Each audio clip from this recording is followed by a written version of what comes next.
करते हैं अगले आसन का अभ्यास, जो कि है गोमुखासन। गोमुखासन करने के लिए आप दोनों पैरों को फिर से घुटने से मोड़कर ऊपर उठा लेंगे और एक दूसरे को क्रॉस करते हुए एक पैर का घुटना नीचे और दूसरे का ऊपर रखते हुए दोनों घुटने एक दूसरे के ऊपर आ जाएंगे। अपने पैरों को एकदम अपने पास चिपका लें। एकदम सही पोजीशन इसकी ये होती है कि आप नीचे वाले पैर की एड़ी पे बैठ जाएं। पर जो लोग नहीं बैठ पाते हैं वो इसका अभ्यास ऐसे भी कर सकते हैं कि दोनों पैर ऐसे रहें। इसका सही अभ्यास है पैर की एड़ी पे बैठना। अब पैरों की ये स्थिति रहेगी और हाथों की स्थिति में हम देखेंगे जो पैर आपका ऊपर है उसी हाथ को ऊपर से ले जाते हुए धीरे धीरे पीछे कर देंगे जितना आप कर सकते हैं, और दूसरे हाथ को जो पैर नीचे है उस हाथ को धीरे धीरे पीछे से ले जाते हुए दोनों हाथों को परस्पर पकड़ लेंगे। इस प्रकार आपके आंत पे, आपकी किडनी पे, आपके अग्नाशय पे पूरा प्रेशर पड़ता है और वो उनका एक तरह से सहज व्यायाम होता है। आइए करते हैं गोमुखासन का अभ्यास कपालभाति के साथ।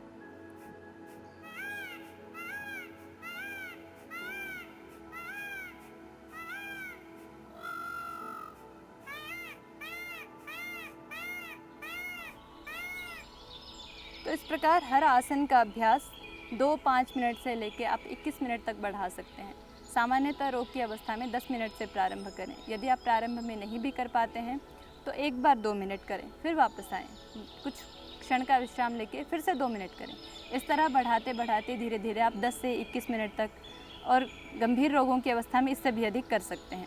तो अभी हमने देखा कि किस प्रकार किडनी के लिए और यूरिनरी इन्फेक्शन के लिए किया जाता है बैठ के किए जाने वाले आसनों का अभ्यास। आइए अब देखते हैं कि कैसे हम लेटकर अपने उदर के अंगों को, अपने पेट के अंदर के अंगों को, ऑर्गन्स को स्वस्थ रख सकते हैं।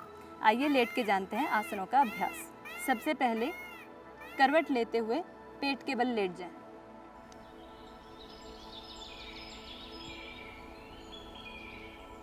पेट के बल लेटकर हम करेंगे शलभासन का अभ्यास।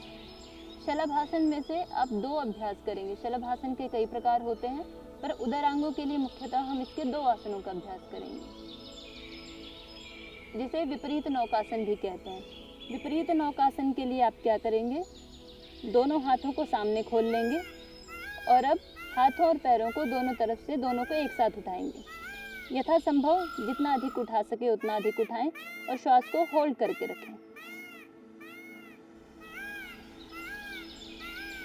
हो सके तो कपालभाति के साथ साथ करें।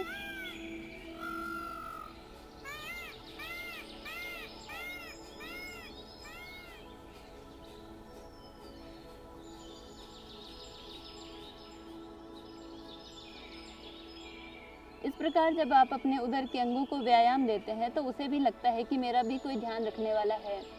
जब आप अपने पेट में कुछ भी उटपटांग डालते रहते हैं, अपने मनमानी चीज़ें खाते हैं, पीते हैं, तो शरीर के अंगों को भी ऐसा लगने लगता है कि उनका कोई ध्यान रखने वाला नहीं, तो वो भी आसानी से बीमार पड़ने लगते हैं। आप उन्हें डेली एक्सरसाइज दें, मसाज दें, उनका ध्यान रखें।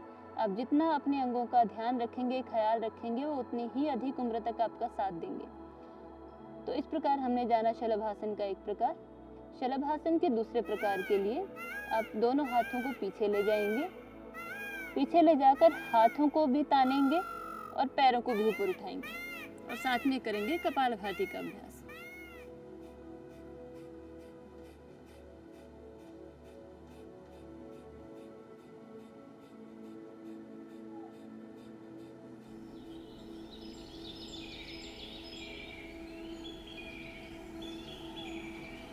धीरे धीरे वापस आ जाएंगे।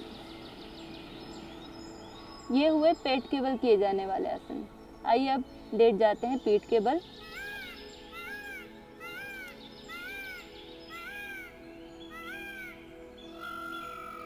पीठ के बल लेटकर आप एक तो करेंगे उत्तान पादासन।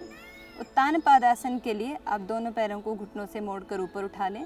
हल्का सा अपने हाथों से नितंबों के पास सहारा दें और अपने पैरों को 30 डिग्री के कोण पर उठा लें और साथ में करें कपालभाति।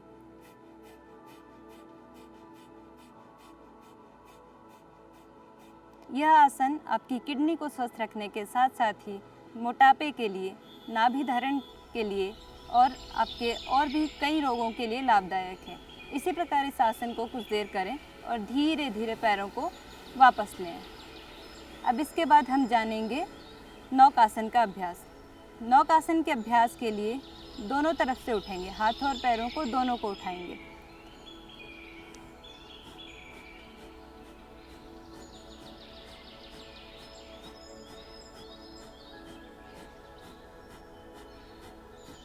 वापस।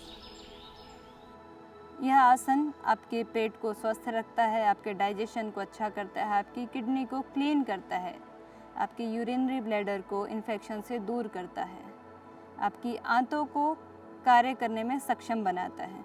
और एक ख़ास बात कि यह भूख बढ़ाता है। कुछ लोगों को खाया हुआ डाइजेस्ट नहीं होता और फिर भूख भी नहीं लगती।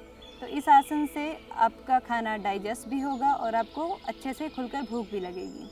तो इस प्रकार हमने जाना लेट कर किए जाने वाले आसनों का समूह किडनी के लिए, किडनी को स्वस्थ बनाने के लिए और लंबी उम्र तक एक्टिव रखने के लिए। आइए अब हम बाईं करवट लेकर उठकर बैठेंगे और जानेंगे आगे के अभ्यास।